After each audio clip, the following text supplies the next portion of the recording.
Ready? Yes.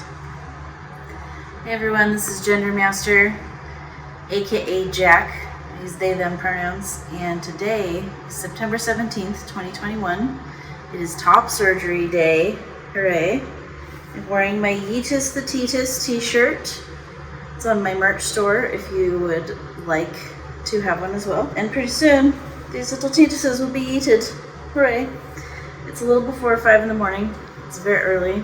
Went to bed at 10 or 11 last night, so didn't sleep a full night's rest, but this whole next week is all about sleeping, so that'll be fine. I wanted to show you all my little pillow fort that we made, so when I come back I have somewhere to rest to reassure all my friends back home that everything will be fine. So come check it out.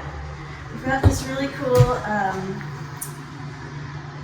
hotel suite with 2 bedrooms so that Capybara can sleep in a separate room from me and not be disturbed by my tossing and turning all night. But here's my little recovery room. So we have dear friends that gave us this pillow wedge with this mattress topper on top of it. I was going to use this big square thing, but this is a much better setup. And then I've got these to bolster my elbows, and this for under my head, and this for under my knees, and my comfy favorite blanket from home that's really soft and warm. And Capybara made me a bouquet of flowers, and she trimmed all the stems to make them pretty so I can have pretty things to look at. And I've got my little mirror here so I'll reflect. And then we have my little Nintendo Switch dock and my thing so I can play games. Yeah, which is pretty cool. So that's my little space. It's an adventure we're going on today. I'm a little nervous. I'm worried about the discomfort afterwards and the pain and the constipation. I'm not excited about it, but I just keep reminding myself that it's temporary discomfort and permanent positive gain, so I just gotta focus on the positive.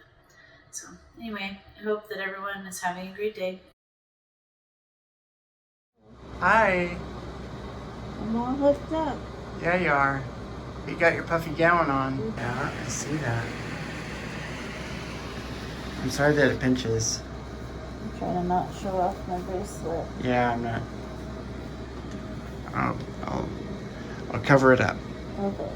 There you go. They just said a lot of words to me and I don't remember many of them, but... They were asking a lot of questions, and yes or no, yes or no. So I have a patch behind my ear that's for nausea. Yep. And they said I can wear it until Monday morning. Right. So it's 72 hours. Yep. But if I have dry eye or dry throat, I might want to take it off sooner. But don't touch my eye because it might get mega big. So if you or I go to remove that patch, we have to put gloves on. And wash our paws. And wash our hands. Orange juice in my nose. They did, yeah. It's like this orange oil that they rubbed on the inside of your nose. Yeah, that's for not getting infection. They're gonna stab me in the thigh later. Stab you in the thigh? Yeah. Yeah. There's something that they put in my thigh. Okay. Although I don't remember them doing that last time, but maybe it's because I had that. Ketamine, yeah. That makes probably. So I have to be extra gentle with you. Yeah. So I don't know how I'm going to be extra gentle because I'm already really gentle. You're very gentle, it's true. So I will make sure that I don't have a loud voice. I'm probably going to encourage you to close your eyes and just nap, and I'll do a leisurely drive back to the place. They said I could have my CPAP mask now, but not in recovery because they'll have other stuff going on and they want me to cough or something. Yeah. But it's gonna be okay. I can't wait to give the surgeon his sticker. I hope he likes it. I hope he does too. Yeah. Cool. You're gonna do well. I'm wearing a puffy shirt. It's warm. There's warm air in my puffy shirt. It's puffy. It's so fun. Yeah. It's like a dry suit for the land. Okay, I'm gonna nap now because I woke up at 3:30 this morning and I'm so tired. Okay. Wave goodbye. Bye. Bye.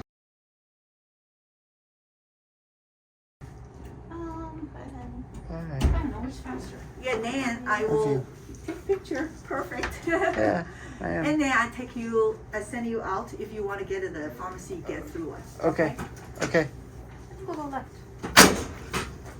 All right. So I have enough orange stuff. I put my finger in my nose since she did it. Oopsie. I thought I had a booger.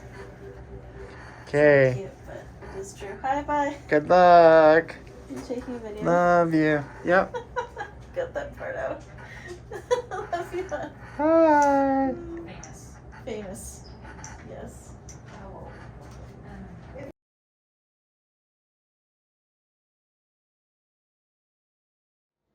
Hey everybody. It's about 10:50 p.m. on September 17th, surgery day. And I just wanted to tell you all how the day went. I think my last video was before surgery. When I came to, everything was itchy.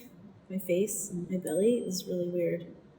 And so we had to deal with that, and then there was some nausea, and we had to deal with that, and dizziness, and thankfully I'm peeing like a champ. Yay, because it has its own mount and I don't have to hold anything. Anyway, so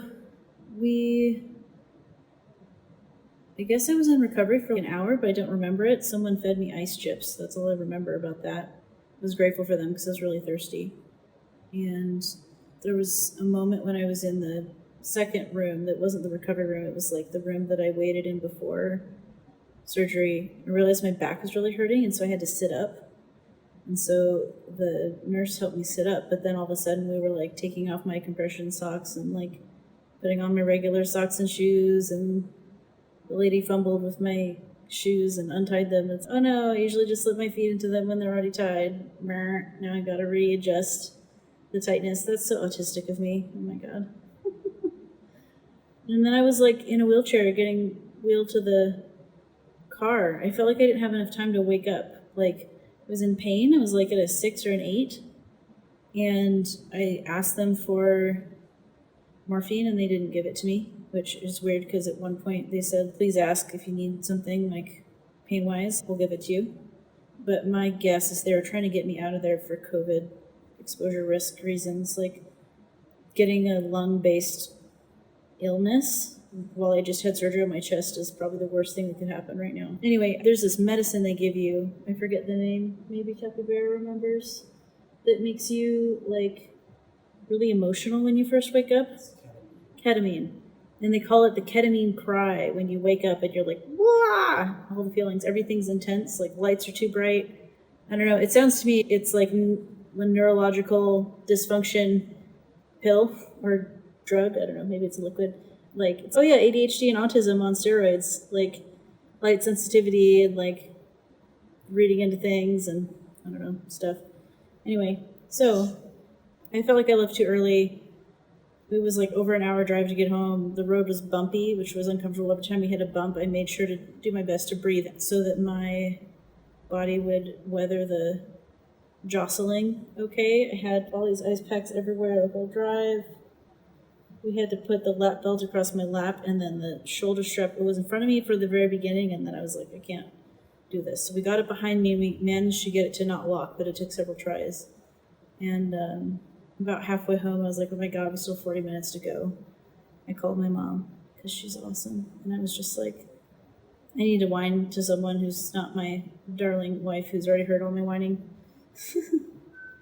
If you keep hearing that beeping, it's loving friends telling me things. I have been supported and loved in this process. There's like people I don't even know their wallet names who've been sending me money on PayPal and stuff to like help the cause, which is great. Thank you so much. I won't shout you out because I want to keep people's wallet names anonymous and I don't have permission to share your identities, but whoever that was today, thank you. Your name starts with a U. I'm very grateful. And there's so much more to say. There's a whole thing with misgendering and pronouns that happened, but I think there was something else I wanted to say first. Yeah, like yesterday, there was like probably 20 people that called or texted or sent a Discord message or something wishing me good luck, which was so amazing. And like in my little Discord community, I have a channel with surgery updates and how stuff is going.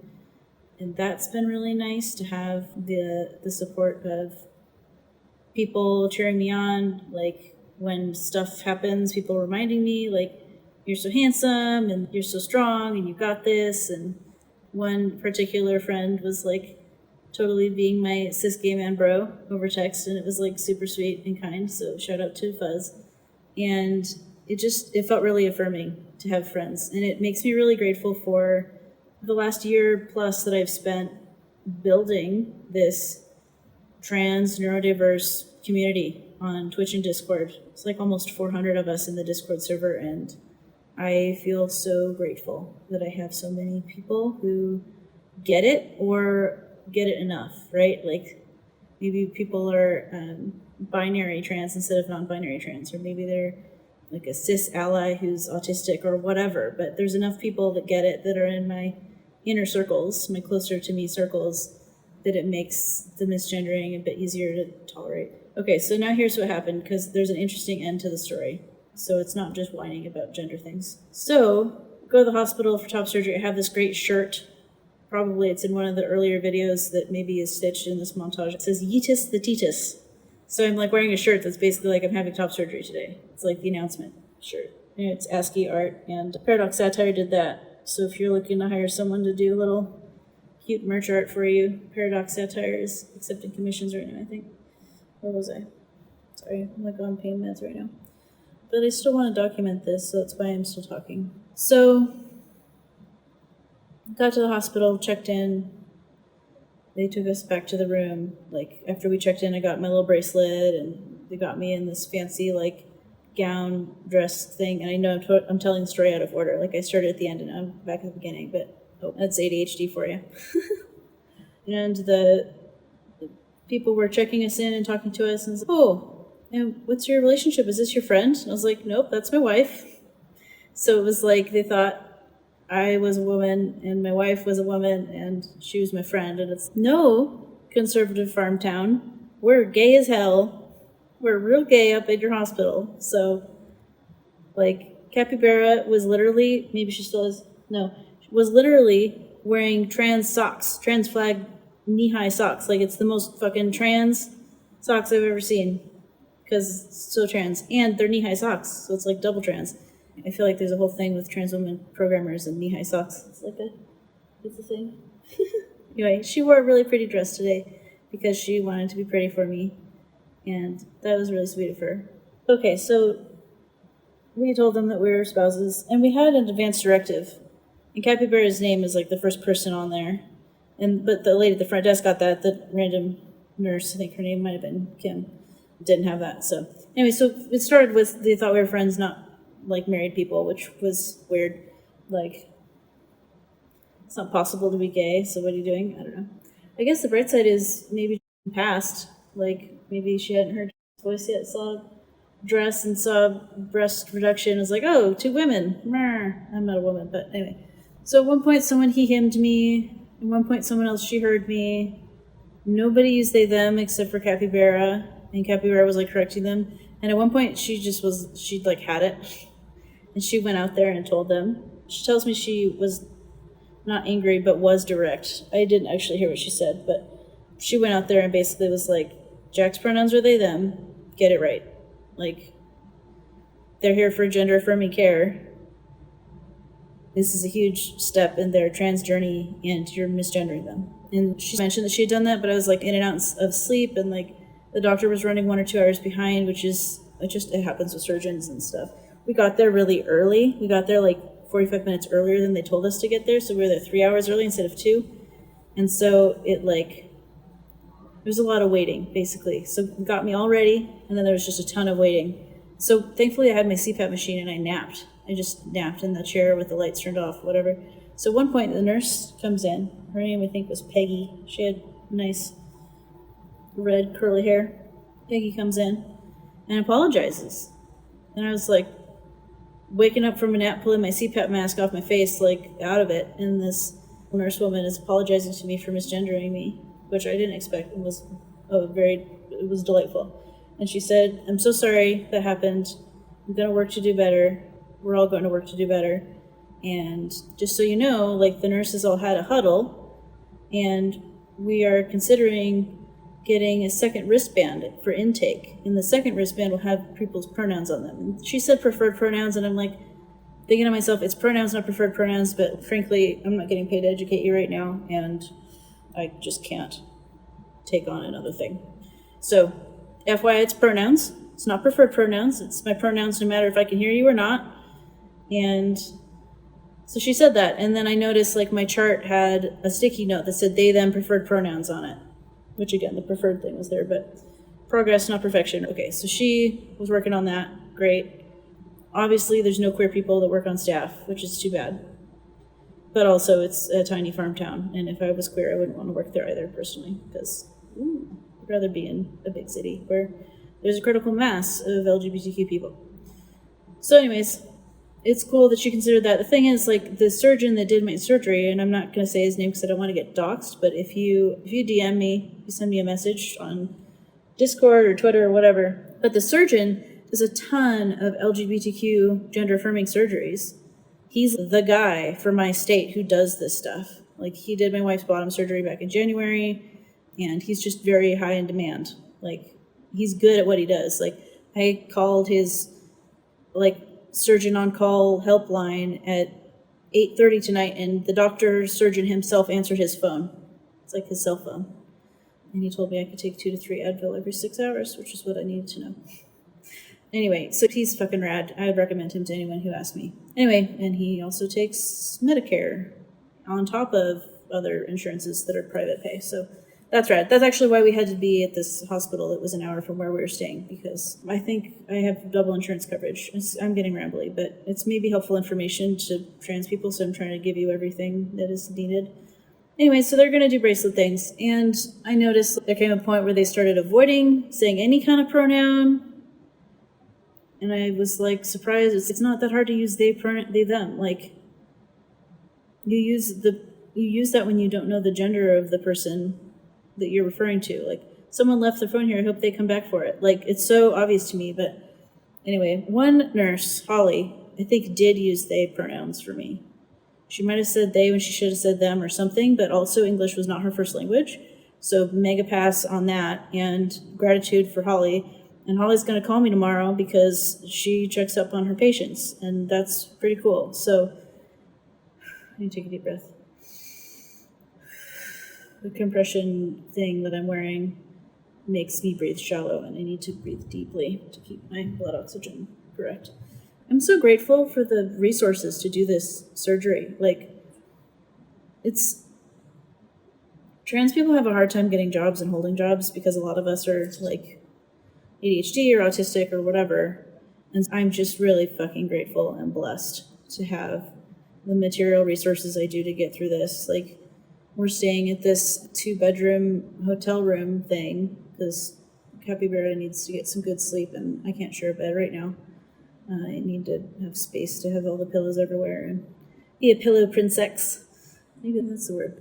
Anyway, so there was like 2 spoons or something. Like, it's just not quite enough silverware and dishes and whatever. And so Capybara yesterday, before surgery, because we got here 2 nights before surgery, which is also a blessing, and like totally grateful that we had time to settle in and nest in this little spot.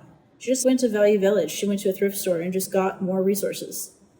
Like, I'm so grateful that we just can do that. And I know many trans people can't afford that. I like want to cry thinking about it. I want that for everyone. I want everyone to have an easeful experience with surgery. That's why one of my big dreams with what I'm doing on Twitch is one day I would love to have enough money that I can like either found or support someone who's already doing this, like money for trans people to get their gender affirming surgeries. Like, I would love to start like a scholarship. You can just apply and just get money for the thing you need. And if I ever make it wildly big or something, that's what I'm going to do with the money. We need like a house to live in. It'd be nice to not rent. But after we get those basic material needs met, like, I don't want to hoard it. I want to give it to all the trans people that need this gender affirming care, because frankly, you all fucking deserve it. You deserve it. You need it. You deserve to have an easeful experience. Anyway, I'm a little passionate right now, so on the oxycodone. That's how I feel, though, in my heart. These have been my thoughts for months and months now. Anyway, I'm still pretty small potatoes, but maybe one day we'll get there. So hopefully that one hospital will have some positive change, and they'll have pronoun wristbands. My hope is that they would offer pronoun wristbands to everyone and not just the trans people, because that's another way to single us out, is like, this one's weird, look, they got an orange wristband. It's, ooh. I don't have control over that. I don't know if anyone at the hospital will see this video and listen to what I'm saying, but it'd be cool if everyone had that. It would be cool if the rooms that you walk into, just on the wall, had a dry erase board and you write name and pronouns of the patient. I know they have a binder or a thing, but if they just made a habit, nurses already have habits of, you wash your hands when you walk in the room, you do the hand sanitizer every time you enter a room. What if you do the hand sanitizer, and when you're entering the room, as you're doing the hand sanitizer, you look at the wall and see name and pronouns? What if that was part of the routine? Integrating, because people aren't always going to look at the wrist, or they're going to see it too late. They'll have already misgendered a bunch. Anyway, so yeah, so my surgeon, like, it's not a very big hospital, and it seems like he's doing surgeries there at least on Fridays, maybe every week. So once a week, they just have a whole pile of trans people in their hospital. And it's not that big. There's like maybe 4 little waiting rooms. Like, maybe they're doing 4 surgeries a day, I don't know. But this is a tiny facility. Anyway, long story longer, I'm really grateful for my community. We had asked for help tonight. Capybara is like so cute and totally asleep on the couch, and she has a toddler, because every 2 hours I need to take another pain pill, and I need to eat things and sleep and get tucked in and all kinds of stuff. I need a lot of care right now. Because basically my arms work about 20%. So she's on like newborn sleep schedule right now. So we asked for help. I texted a couple friends tonight, and one of them is going to load up the car and come help and take charge of some of that. Another friend, hopefully, will watch the cats. My cat and my friend's cat who's coming, because someone needs to care for them. And a friend's only here for 2 nights or 3 days or something like that. I know at least for Katie, she'll be sad, she'll be lonely, but she won't die. Like, she'll be physically fine. And she's been getting lots of cuddles leading up to today. Hopefully the cat thing will work out. And I'm grateful that I have the self-awareness and humility to ask for help and not just assume we can power through. I'm grateful that we have the resources to pay for my friend's gas to get out here. It's a 5 or 6 hour drive. It's not close. I'm grateful we can afford to rent this 2-bedroom space that also has a couch you can totally sleep on. It's big enough to host us all 3. I'm grateful that we have an air mattress we can blow up and put in the living room so that there's room for everybody. I feel really supported. I hope every trans person is this supported or more when they go through this stuff, because like, these surgeries are not for fun. It's not just, oh, fun weekend activity, let's go have gender-affirming surgery, but it's really, I feel really in awe and amazed and held and supported. Thanks to everyone who's lit a candle for me, who's sent thoughts and prayers, who's holding me in the light, or whatever your spiritual practice of support is. I really do appreciate that and feel it. I feel your love and support. I don't remember if I mentioned this, but the car's check engine light came on when we were driving home that hour and 10 minutes or whatever. And that was freaky. And I told friends, like, this is going on, and everyone was like, we got you, we're praying for you, it's gonna be fine. And like witchy prayer, like woo-woo, light a candle, ask the deities of travel to help, whatever, that kind of stuff. Like, give the face some butter so they'll ease the travel through the wheat fields. My pain has been relatively well managed. I tweaked something briefly when I got into bed the first time, because it's a complex little setup, and it's all good. It's all going to be okay. I anticipate that when we take the bandages off in a week, I'm going to have some psychic shock looking at the bruising and the scarring and the stitches and the stuff. That's what happened last time. It's probably going to happen again. Maybe I'll make another video later and talk about that, but that's a real experience. I also have personally experienced, when I had my first breast reduction, that when you take away the breast tissue, your body's estrogen has nowhere to go, and so you experience some postpartum depression, just like when you have a baby. So I'm anticipating being low and blue for the next week or so. So if you see me sad posting somewhere, that's what's going on. It'll pass. This is also a reminder to myself that will pass. It did last time, it will this time. And there's a lot of discomfort I'm going through right now, and that's temporary. And the gain is going to be permanent. So all in all, it's worth it. It's definitely a challenge. I am grateful for my men's schedule that basically has me taking some kind of pain management pill every 2 hours for the next couple days, and I'm grateful we have so many ice packs. Anyway, I don't know how to wrap this up beautifully, nicely with a little bow on its head. Maybe I'll just show you my cool shirt that I'm wearing. Content warning for drains and blood. I'll try to cover them up, but I have these red Western shirts that has these pearly snappy guys, and I'm wearing the darkest one of the ones that I have because if I get blood on it, it's less obvious. And so this is my compression top. Did I tell you all that they called it a bra at the hospital? And I was like, that's the weirdest thing to call, like, this for this surgery. It seems obvious to me, but anyway. Yeah, so I got this, and then I got my drains hanging off here. You can't see them. I'm wearing pajama bottoms, and I'm just like open front shirt for the next week. Here's my belly. And I feel very butch in my little outfits. And Tappy Bear is adorably wearing my jacket and looking like the cute gal wearing her Bo's clothes. Hey, Bo. Anyways, you want to say goodbye with me, Cappy? Sure. Thanks for all your love and support. You're Thanks. rad and stuff. You are rad. You are. And you. Oh. Also, shout out to Nintendo. Thanks for editing all these videos together so people can hear about what's been going on. Love everyone. Thank you so much for your love. Thank you. I'm gonna eat some food and maybe watch some Doctor Who and take more meds at midnight and then go ice and rest for a bit. So, love everyone. Doctor Who? Okay, bye.